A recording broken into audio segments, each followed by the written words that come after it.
लेके आ गया हूँ आज मैं आप लोगों के लिए एक नया चैप्टर जो कि है त्रिकोणमिति, ट्रिग्नोमेट्रीज, रेशियोज की वैल्यू कैसे निकालते हैं। हेडिंग में आप लोगों को दिख ही रहा होगा कि आज हम क्या पढ़ने वाले हैं। काफ़ी लंबे समय से वीडियो नहीं डाली है, उसके लिए माफ़ी चाहता हूँ, लेकिन अब रेगुलर वीडियोस आएगी। तो चलिए वीडियो को आगे स्टार्ट करते हैं और अपने उन दोस्तों को इस वीडियो को शेयर करना ताकि वो भी इस वीडियो का लाभ उठा सके। चैनल पर नए हैं तो सब्सक्राइब करें और बेल आइकन को दबाना ना भूलें, जिससे कि आपको मेरे लेटेस्ट अपडेट मिलते रहेंगे। जिन लोगों ने मेरी त्रिकोणमिति की ये वाली वीडियो नहीं देखी है, ये वाली वीडियो को भी जाकर आप देखिए, जिससे आपको उसका फर्स्ट चैप्टर अच्छे से समझ में आएगा। तो चलिए वीडियो को स्टार्ट करते हैं। स्वागत करता हूं आपका ट्यूशन वाला पे। चलो स्टार्ट करते हैं हम वीडियो को। जैसा कि मैंने आपको बता दिया, मेरी प्रीवियस वीडियो को आपको इसके लिए देखना पड़ेगा। अब जो हम ट्रिग्नोमेट्रिक रेशियोज की जो वैल्यू निकालेंगे वो कुछ इस टेबल पर पूरी डिपेंड करती है। इस टेबल में क्या है तो साइन है, कॉस, टैन, कॉसेक, कॉट, सेक सब दिया हुआ है, ठीक है ना। उनके सामने डिग्री की वैल्यू दी हुई है। क्वेश्चन कैसे आता है, अगर मैं क्वेश्चन के हिसाब से देखूँ तो यहाँ पर आपको क्वेश्चन में दिख रहा होगा साइन 60 की वैल्यू। तो हमें इसके अंदर पता होना चाहिए कि साइन 60 जो होता है, साइन 60 की वैल्यू कितनी होती है तो वो पुट करनी पड़ेगी। इसी तरीके से कॉस 30 बोला तो टैन दे दिया। ये चीज़ें हमें याद होनी चाहिए। बहुत सिंपल है। अगर आप मेरी पीछे वाली वीडियो को आपने देखा होगा तो आपको उसमें रेशियोज निकालना आ जाएगा आराम से, ठीक है ना। साइन मतलब क्या होता है तो लाल बटा कक्का से आप टैन निकाल सकते हो, कॉसेक निकाल सकते हो, कॉट, सेक सब निकाल सकते हो। ओके, साइन की देखो पहले वैल्यू याद कर लो, 0, 1/2, 1/√2, √3/2 और 1। इसका ही उल्टा कॉस में भी होता है। देखो कॉस के अंदर उल्टा चल रहा है पूरा, ठीक है। ये वाली जो वैल्यू है यहाँ से 1, फिर ये √3/2 यहाँ से, फिर ये 1/2 यहीं रहेगी, 1/2 यहाँ जाएगी, उल्टी चलती है, ठीक है ना। और टैन क्या होता है तो साइन और कॉस का होता है, ठीक है ना। टैन बराबर क्या होता है साइन बट्टा कॉस, तो भाग लगा दोगे तो ये वैल्यू मिल जाएगी। कॉसेक क्या होता है तो साइन का उल्टा होता है, ठीक है ना। तो याद रखना 0 का तो अपरिभाषित हो जाएगा, 1/2 का उल्टा क्या हो जाएगा 2 हो जाएगा, 1/√2 का उल्टा क्या हो जाएगा √2, 2/√3, √3/2 का उल्टा क्या होगा 2/√3 और 1 का तो उल्टा 1 ही होता है। इस तरीके से आप इस सारणी को याद रख सकते हो। तो क्वेश्चंस पे चलते हैं। क्वेश्चंस किस प्रकार से आते हैं एग्जाम में, तो हमें उसका बहुत खास करके अच्छे से ध्यान देना पड़ेगा कि हमें क्वेश्चन में क्या करना है, ठीक है। तो चलो बिना किसी वीडियो के स्टार्ट करते हैं, ठीक है। आगे जैसे यहाँ क्या लिखा हुआ बच्चों, ध्यान देंगे। अगर साइन 60 लिखा दिख रहा है आपको यहाँ पे साइन 60, तो साइन 60 की हमें वैल्यू पता होनी चाहिए। जैसे कि सारणी में क्या दी हुई है साइन 60 की वैल्यू √3/2, तो मैं साइन 60 की जगह लिखूंगा, देखो यहाँ पे √3/2। अच्छा, बीच में कुछ नहीं है इसमें, इसका मतलब मल्टीप्लाई का है, ठीक है। अब आता है कॉस 30। क्या है कॉस 30, देखो कॉस और यहाँ पर जो 30 की वैल्यू आपको दिख रही कितनी आ रही है √3/2, तो मैं यहाँ लिखूंगा √3/2। उसके बाद अगर मुझे आगे जाना है तो मैं प्लस का साइन लगाऊंगा, जैसा कि उस क्वेश्चन में दिया हुआ। अब साइन 30 है, आपको सारणी याद करनी बहुत जरूरी, नहीं तो इन क्वेश्चनों को आप नहीं कर पाओगे। साइन 30 क्या होता है, देखो साइन 30 की वैल्यू होती है 1/2, तो मैं यहाँ पे 1/2 क्या कर दूंगा पुट कर दूंगा। ओके, इसी तरीके से यहाँ पर भी मल्टीप्लाई का साइन है तो मैं मल्टीप्लाई लगाऊंगा। और कॉस 60 की वैल्यू क्या होती है आपको देख लो, इसमें कॉस 60 की वैल्यू है 1/2, ठीक है ना, तो 1/2। उसकी तरीके से देखो आपको ये याद होना चाहिए, रूट से रूट मल्टीप्लाई जब होता है तो कैंसिल आउट हो जाता है और सिंपल वैल्यू आती है। तो मैं √3 का √3 से करूंगा तो आंसर आएगा 3, ठीक है। यहाँ कर रहा हूँ आगे, और 2 का 2 से गुणा करूंगा तो 4, ठीक है। और 1 का 1 से करूंगा तो क्या आएगा बच्चों 1 आएगा, और 2 का 2 से करूंगा 4, 3 और 1 4/4। आंसर इसका क्या आ जाएगा कट के 1, तो 1 इसका क्या हो जाएगा बच्चों आंसर हो जाएगा, ठीक है। इसी तरीके से हम अगले क्वेश्चन में अगर जाएं तो अगला क्वेश्चन क्या दे रखा है tan स्क्वायर 45 और आगे 2 से मल्टीप्लाई। कुछ नहीं करेंगे, सिंपल सा है, आगे बढ़ेंगे हम। 2 मल्टीप्लाई tan 45 की वैल्यू, सारणी को वापस लाता हूँ आपके सामने। आप लोग tan 45 की वैल्यू देख सकते हो कितनी है बच्चों 1 है, ठीक है ना। तो 1 और यहाँ पर स्क्वायर दे रखा है ना, तो मैं क्या रखूंगा 1 का स्क्वायर प्लस फिर आता है cos 30। तो cos 30 की वैल्यू पीछे भी बताया मैंने आपको, cos 30 की वैल्यू क्या होती है √3/2। तो cos 30 की वैल्यू √3/2 लिख दी। अच्छा, यहाँ पर भी स्क्वायर दिख रहा है आपको, तो मैंने यहाँ पर भी क्या लगा दिया बच्चों स्क्वायर लगा दिया, ठीक है। आगे और क्वेश्चन बाकी है अभी, हो माइनस लगेंगे। साइन 60 की वैल्यू, सारणी को वापस लाता हूँ, सारणी याद करनी बहुत जरूरी है इसमें। साइन 60 की वैल्यू √3/2 आपके सामने है, तो साइन 60 के लिए मैं यहाँ पे क्या लिखूंगा √3/2। स्क्वायर है तो यहाँ पर भी क्या लग जाएगा बच्चों, स्क्वायर लग जाएगा। ओके, आगे बढ़ते हैं। तो 2 मल्टीप्लाई 1, 1 का स्क्वायर 1 ही होता है, प्लस रूट 3 का स्क्वायर अभी बताया यहाँ पर, तो क्या हो जाएगा 3, और 2 का स्क्वायर क्या हो जाएगा 4, माइनस इसमें भी सेम हो जाएगा 3/4, ये तो कट जाएगा बच्चों, और 2 का 1 से करूँगा तो 2 1 कम 2, तो 2 इसका क्या हो जाएगा बच्चों, करेक्ट आंसर हो जाएगा। ठीक है, आगे बढ़ते हैं वीडियो की तरफ। थर्ड क्वेश्चन जो है हमारा चैप्टर का, ऐसे ही क्वेश्चन एग्जाम्स में आते हैं, अगर आप इनको अगर अच्छे से सॉल्व करोगे तो ये क्वेश्चन बहुत ईजी है, बस आपको इनकी वैल्यू याद करनी पड़ेगी। अगला थर्ड क्वेश्चन पे चलते हैं अपन। cos 45 की वैल्यू, cos 45 देख सकते हो आप टेबल के अंदर, cos 45 ये रहा, क्या आ रही है 1/√2। तो मैं ऊपर इस क्वेश्चन को करते हैं यहाँ पे, cos 45 1/√2। अच्छा, ये बट्टे का निशान है तो मैंने यहाँ पर भी क्या लगा दिया, बट्टे का निशान लगा दिया। ठीक है, अब sec 30 की वैल्यू, sec 30 कहाँ पे है, देखो बच्चों ये sec, और sec में 30 की वैल्यू कितनी आ रही है 2/√3, तो मैं यहाँ पे क्या लिखूंगा 2/√3, कुछ स्क्वायर नहीं है तो स्क्वायर नहीं लगाएंगे, प्लस की जगह। अच्छा, cosec 30, cosec 30 देखो, cosec 30 की वैल्यू होती है 2, तो प्लस में क्या आ गया बच्चों 2। अब इसको सॉल्व करना पड़ेगा, कुछ नहीं है तो इसके नीचे लगा दो 1।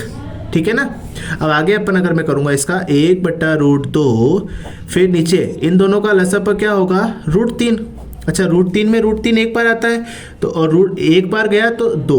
ठीक है, 1 में √3 3 बार आएगा, √3 बार तो 2√3, ये लसअप लेना आपको आना चाहिए और ये निकालना आना चाहिए 1/√2। अच्छा, आगे अपन करेंगे, जब ये √3 है ऊपर जाएगा तो ऊपर आ जाएगा ये √3, और ये 2 + 2√3 हो जाएगा। इस तरीके से होगा कि नहीं होगा बच्चों, थोड़ा सा आपको अच्छे से इस चीज को ध्यान देना पड़ेगा। हाँ, यहां तक हमने इस क्वेश्चन को कर लिया था, अब आगे थोड़ा क्वेश्चन लेंथी है तो मैं आगे बढ़ना पड़ेगा।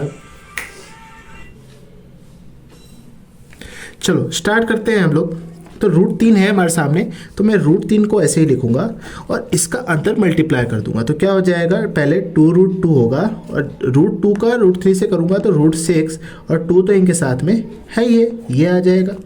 हम इसको कुछ इस तरीके से लिखेंगे क्योंकि हमें पॉजिटिव वैल्यू चाहिए, तो पॉजिटिव वैल्यू के लिए मैं इसको यहाँ पे कर दूंगा, कोई दिक्कत की बात नहीं है, आप कैसे भी कर सकते हो इसको। ठीक है ना, 2√6 + 2√2 ये है। अच्छा, ऐसी चीज़ों को सॉल्व करने के लिए हमें परिमेयकरण करना पड़ता है। परिमेयकरण कक्षा 9 में आप लोगों ने सीख चुका है, तो हम क्या करेंगे, इसकी ऑपोजिट वैल्यू से हम इसका मल्टीप्लाई करेंगे, 2√6 2√2। ठीक है, आगे मल्टीप्लाई करेंगे तो क्या होगा देखो, तो 2√6 - 2√2। इसी तरीके से नीचे भी करेंगे 2√6 - 2√2। यहाँ तक समझ में आ रहा है आपको। आगे चलेंगे अपन, देखोगे आगे क्या होगा इसमें, तो √3 का मल्टीप्लाई किसके साथ होगा, 2√6 के साथ, और -2√2 के साथ में। और ये वाला देखो आपको बन रहा है a + b, a - b वाला फॉर्मूला, जिसको अपन करते हैं a² - b², करते हैं कि नहीं करते हैं। तो उससे देखो ये वैल्यू a की, ये वैल्यू हो गई b की, तो इसमें पुट करेंगे अपन, देखो 2√6 का होल स्क्वायर माइनस इसमें क्या होगा, b की वैल्यू 2√2 का स्क्वायर। ठीक है, सॉल्व करेंगे तो क्या होगा बच्चों, देखो 2√6 हो जाएगा ये, माइनस 2√2। यहाँ तक पहुँचे अपन, उसमें नीचे देखो 2 का स्क्वायर कितना होगा बच्चों 4, और 6 का रूट 6 ही आएगा। ठीक है, आगे बढ़ते हैं, 2 का स्क्वायर 4 मल्टीप्लाई में √2 का स्क्वायर क्या होगा 2। तो देखो आगे मैं करता हूँ इसको, √3 2√6 - 2√2, 6 चौक 24 -4 दूनी 8। अच्छा, इसका आंसर क्या होगा बच्चों, √3 2 -6 2√2। ठीक है, 24 में से 8 जाएंगे तो कितने बचेंगे बेटा, 16 बचेंगे। कितने बचेंगे, 16 बचेंगे। अब क्या करेंगे बच्चों, कुछ आ रहा है दिमाग में, तो हाँ सर 2 इन दोनों में से कॉमन आ रहा है तो ले लो 2 बार कॉमन, तो √3 में मैंने यहाँ पर 2 कॉमन ले लिया, तो अंदर क्या बचा, √6 - √2 अपॉन में 16। इसको मैंने यहाँ से क्या कर दिया, काट दिया बच्चों। क्या कर दिया मैंने यहाँ पे, इसको यहाँ से मैंने काट दिया है। अब आगे क्या करेंगे सोचो, तो √3 बचा है और √6 बचा है और √2 नीचे अपॉन में 8 बचा है। देखो कैसे करूँगा मैं, √3 का अंदर मल्टीप्लाई कर दूंगा तो क्या आ जाएगा √18, और इसका करूँगा तो √6 अपॉन में 8। दोनों को अलग अलग कर दो या सेम ही रहने देते हैं अपन, कोई दिक्कत की बात नहीं है। अच्छा, रूट 18 को एलसीएम लेना पड़ेगा आपको। 18 किसका रूट होता है, किसी का नहीं होता है, तो इस तरीके से 2 नम 18, 3 तिया 9 और 3 एकम 3, तो 3 रूट 2, इसको क्या लिख सकते हैं 18 को 3 रूट 2, क्योंकि ये एक रूट हो गया इसका बाहर आ गया और 2 जो बचा है वो रूट में चला गया। अच्छा, 6 किसी का होता है क्या बच्चों, 6 भी किसी का नहीं होता। देखो 6 का मैं करके बताता हूँ, 2 तिया 6, 3 एकम 3, तो इसमें क्या लिख सकते हैं अपन इसको बताओ, तो 3 दूनी 6, तो ये रूट 6 ही रहेगा ऐसा का ऐसा, और नीचे 8 है, तो ये अपना इसका आंसर आया है। ठीक है, थोड़ा सा लेंथी क्वेश्चन है, तो इसका आंसर हम क्या लिखेंगे इस वाले का, ध्यान रहे यहाँ पर इसका आंसर आया है हमारे रूट 2 3 माइनस रूट 6/8। ठीक है, आगे बढ़ते हैं नेक्स्ट क्वेश्चन में। सोचो आपको क्या करना है, जहां पे अपन को साइन 30 दे रखा है, क्या दे रखा है साइन 30, तो साइन 30 का मान के लिए मैं सारणी आपके सामने वापस से लाऊंगा एक बार, जो कि साइन 30 की वैल्यू कितनी दे रखी है 1/2, तो मैं यहाँ साइन 30 की जगह क्या लिखूंगा 1/2 प्लस tan 45 की वैल्यू 1 होती है, tan 45 की वैल्यू कितनी होती है 1 होती है, तो 1 रख दी, माइनस कॉसेक 60 का मान रखना है अपन को, तो कॉसेक 60 की वैल्यू कितनी है 2/√3, तो 2/√3 इसकी वैल्यू है। नीचे सेक 30 का मान रखेंगे, सारणी याद करनी बहुत ज़्यादा जरूरी है। सेक 30 का मान होता है 2/√3, तो 2/√3, फिर प्लस cos 60 का मान निकालना पड़ेगा। cos 60 का मान क्या होता है बच्चों, cos 60 का मान होता है 1/2, तो मैंने cos 60 की जगह क्या रख दिया 1/2, प्लस cot 45 की वैल्यू, तो cot 45 की वैल्यू भी 1 होती है। अब इसको सॉल्व करना पड़ेगा। सॉल्व कैसे करेंगे बच्चों इसको, देखो नेक्स्ट पेपर पे चलते हैं अपन, यहाँ पर ले आते हैं इसको, इस क्वेश्चन को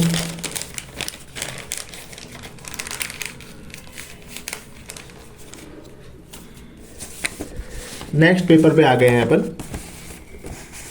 कहाँ तक लाया था अपन ने मान इसका, यहाँ पर। ठीक है, तो देखो 1/2 और 1 और √3, इसके नीचे मैं 1 कर दूँ यहाँ पर, यहाँ तक हमने इस क्वेश्चन को कर लिया था। अब देखो हमें पता है 1/2 और 1 कितना होता है बच्चों 3/2, ठीक है ना, अगर जोड़ोगे तो यही आएगा 2 माइनस √3, इस तरीके से करेंगे। नीचे भी सेम होगा 1/2 और ये होगा, तो कितना हो जाएगा 3/2 प्लस 2/√3, यही चीज़ आएगी हमारे सामने बच्चों।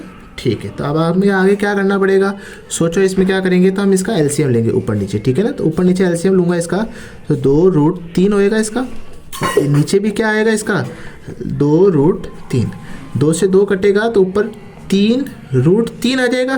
ठीक है, 2 से 2 मैंने काटा है यहाँ पर, तो √3 का 3 से मल्टीप्लाई करूंगा 3√3, माइनस का मैंने √3 से √3 कट हो जाएगा, तो 2 का 2 से करूंगा तो क्या आ जाएगा बच्चों 4 आ जाएगा। इसी तरीके से करेंगे अपन बच्चों इसको। चलो आगे बढ़ते हैं अपन, सेम नीचे भी होगा, 2 से 2 कटेगा √3 का, तो 3√3, और इसका इससे काटूंगा मैं √3 का √3 से, तो 2 का 2 से करेंगे तो प्लस का 4 आ जाएगा। अच्छा, ये चीज़ें कैंसिल आउट हो जाएगी क्योंकि ऊपर जाके सेम हो जाएंगे दोनों। चलो बचा क्या हमारे सामने 3√3 माइनस 4, और यहाँ पर बचा 3√3 प्लस 4। अब इसका वापस से हम परिमेयीकरण करेंगे, तो क्या हो जाएगा ऊपर 3√3 माइनस 4, और ये क्या हो जाएगा 3√3 माइनस 4, दोनों सेम चलेंगे बच्चों।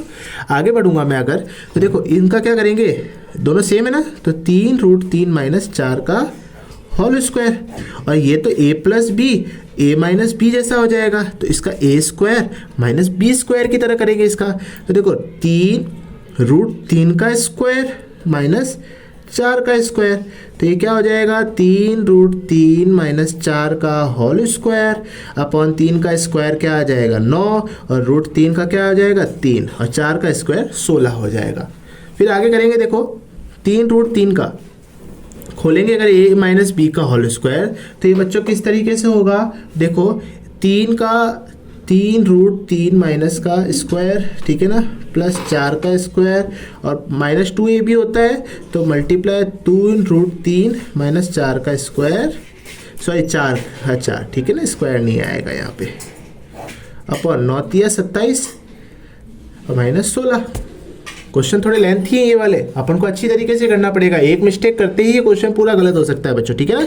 3 तिया 9 और 9 तिया 27, रूट खुलेगा यही होगा, और 4 चौक 16, और 2 तिया 6, 2 तिया क्या हो जाएगा 6 चौक 24, बच्चों ध्यान देना पड़ेगा हमें, 24√3 अपॉन में 27 में 7 में 6 गया 1, 2 में से 1 गया 1, ठीक है ना। कैसे देखो, 7 में 6 गया 1, 11 बचेगा, कितना बचेगा 11। अच्छा 27 और 16 कितने होते हैं, 7 और 6 कितने होंगे बच्चों, 13 के 3 हाथ से लगी 1, 2 और 1 3 और 1 4, तो 43 - 24√3/11 ये इसका आंसर होगा, ठीक है ना। तो ये इस पांचवें वाले का आंसर होगा, क्या होगा बच्चों, 43 - 24√3/11 हमारा ये आंसर होगा। नेक्स्ट क्वेश्चन है हमारा 5th क्वेश्चन, जो कि ये 3 क्वेश्चन मैं आप लोगों को होमवर्क में देता हूँ। कौन सा, एक ये वाला और ये वाले, जो कि एग्ज़ाम की दृष्टि से बहुत ज़्यादा इंपॉर्टेंट है। वीडियो अगर अच्छी लगी है तो चैनल को लाइक करना और इस 5th क्वेश्चन का आंसर आपको कमेंट बॉक्स में टाइप करना है। ट्यूशन वाला को सब्सक्राइब करें और शेयर करें वीडियो को।